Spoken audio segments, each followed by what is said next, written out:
আজি বনাম ৰাজস্থানী ডিছ এটা ঘেৱাৰ। ইয়াতে মই 3 চামুচমান ঘিউ লৈছোঁ, আইচ এডোখৰ লৈছোঁ। এইখিনি এনেকৈ মিক্স কৰি ক্ৰীম বনাই ল'লোঁ। এয়া চাওকচোন ক্ৰীমৰ নিচিনা হৈ গৈছে। এতিয়া আইচখিনি গুচাই দিলোঁ। এতিয়া ইয়াতে আধা কাপ ময়দা দিছোঁ, 2 চামুচ বেচন দিছোঁ। এইখিনি ভালদৰে এতিয়া মিক্স কৰি ল'ম। এতিয়া ঠাণ্ডা পানী লৈছোঁ, ঠাণ্ডা পানী দি এই বেটাৰটো বনাই ল'ম।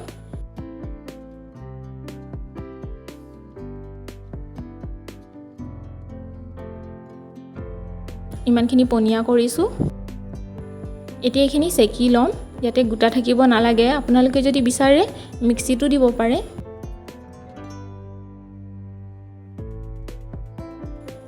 এইখিনি হৈ গৈছে। এতিয়া কেৰাহীটোত তেল দি দিলোঁ। তেল অলপমান বেছিকৈ দিব লাগিব। তেলখিনি গৰম হৈ গৈছে। এতিয়া বটল এটাত মিশ্ৰণ অলপমান লৈ এনেকৈ ডট ডটকৈ দিছোঁ। এয়া চাওকচোন নিজে উঠি আহিছে। এতিয়া গেছৰ ফ্লেমটো ল' কৰি থৈছোঁ। চুগাৰ চিৰাপ বনাবৰ কাৰণে 2 চামুচ চেনি লৈছোঁ, অকণমান পানী দিছোঁ। চুগাৰ চিৰাপখিনি আঠা আঠা হৈ গৈছে, নমাই ল'লোঁ। ইয়াতে 1 কাপ গাখীৰ দিছোঁ। গাখীৰখিনি ডাঠ কৰি ল'ম। 2 চামুচ চেনি দিছোঁ। গাখীৰখিনি ডাঠ হৈ গ'ল, গেছটো অফ কৰি দিলোঁ। চুগাৰ চিৰাপখিনি ইয়াতে লগাই দিছোঁ। গাখীৰৰ মিশ্ৰণখিনিও লগাই দিছোঁ। ওপৰত পিস্তা অলপমান গুড়ি কৰি লগাই দিছোঁ। টুটি ফ্ৰুটি কেইটামান আছিলে, সেয়াও লগাই দিলোঁ দেখিব ধুনীয়া হ'বৰ কাৰণে।